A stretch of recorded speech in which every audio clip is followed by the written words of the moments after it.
You can progress at the wrong place. Progression does not always mean progression. Movement does not always mean progression.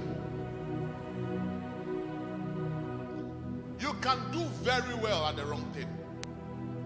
I read this book many years ago by Kenneth Hagin. And he said after many years of doing ministry, and then he had a dream. The Lord showed him something like a field. And all the field was burnt, and it was just the middle ground that was green. Then the angel of the Lord said to him that the whole field is the work you've done in your lifetime. The center part, which is green, is the only thing you've done that I called you to do.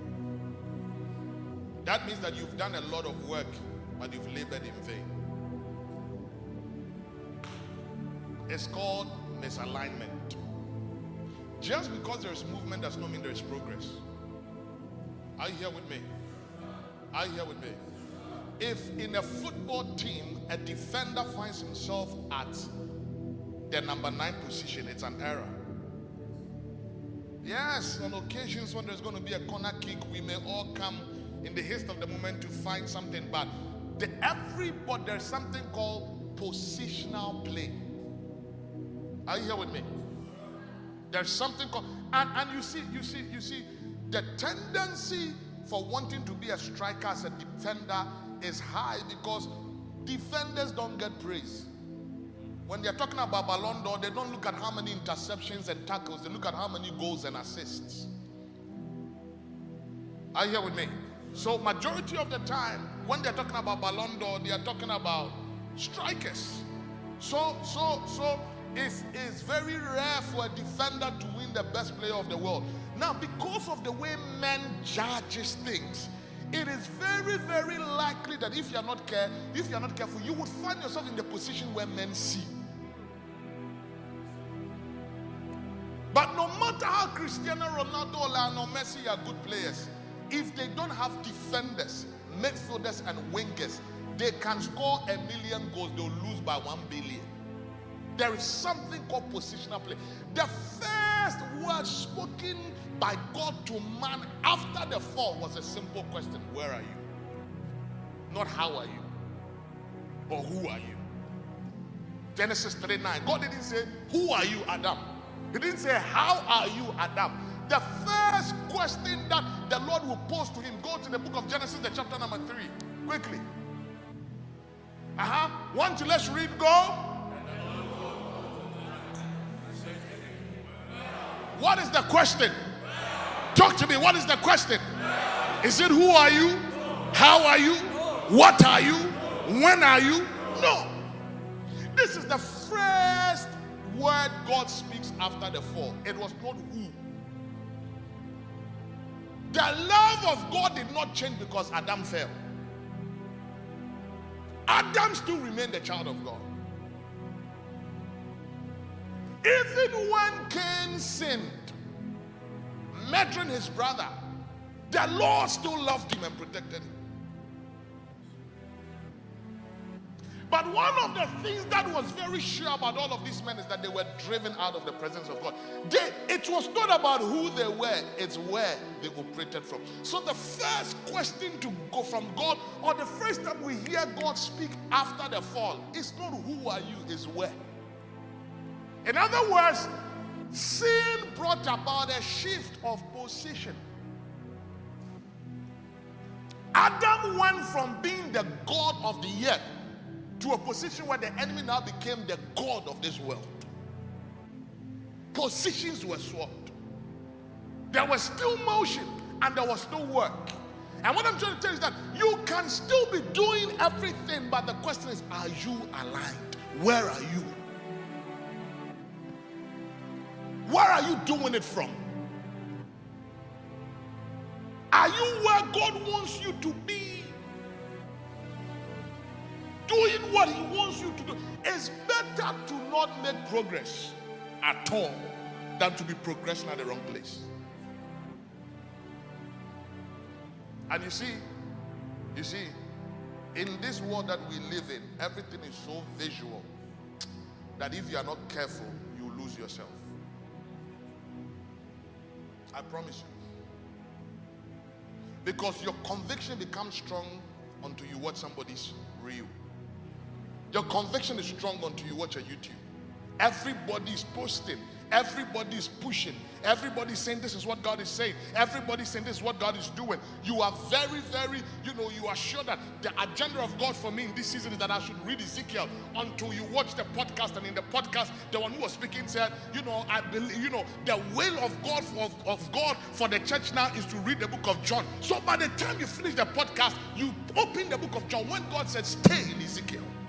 It's not about fornicating, it's not fornicating and immorality. Where are you aligned? Where are you?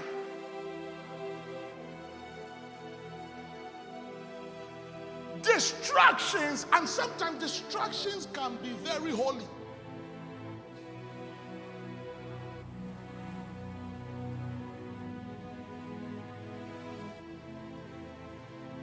Sometimes distractions can look spiritual. And that type of distractions will let you think you are operating for him, with him. But you're out of the way. You're pushed out. You see, if I stick to the football analogy, there is a way they can put in one player that can draw 3 defenders by himself and shift them out of position for other people to have chance. So you can watch a match and you say, oh, Lionel Messi is not playing, he's just walking. No. He knows that if he can walk in a certain tangent, 3 people would follow him, and that will create power. And sometimes when the enemy wants to invade, he does not make you less spiritual. He pushes you out of alignment. And he knows that as long as you're out of alignment, he can have access. You were doing very well until you saw someone succeed.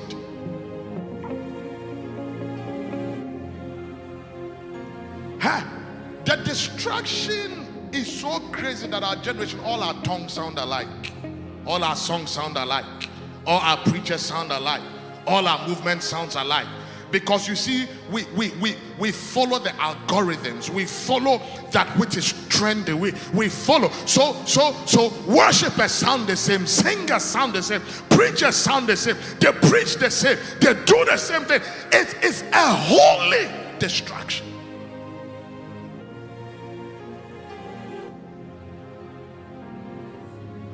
Adam, where? From whence do you speak? From where do you pray? From where? Not who. If you find someone with a stethoscope in the court, there's a problem. If you find someone with a lawyer's wig in a theater, there's a problem. Am I here? I said, am I here? If you find someone with the football boots in an engineering room, there's a problem.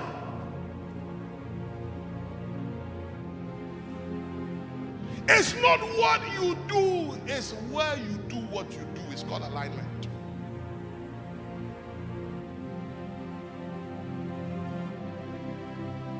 I've had opportunities I've walked away from because though it looked good and spiritual, I knew it wasn't mine in that season.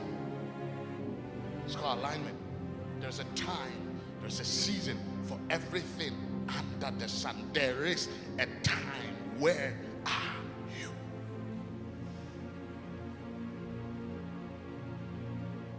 Where are you striking from?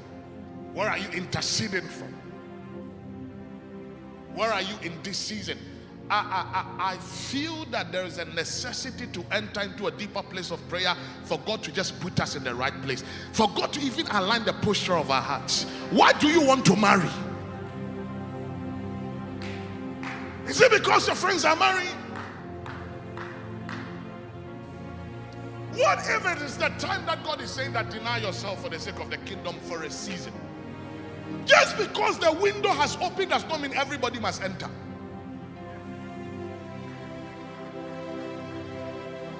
Are you here with me? Are you here with me? So you can be married out of place. It is not good for man to be alone, but he created man alone. Is that God confused? No. He's talking about seasons. There are seasons where men ought to be alone.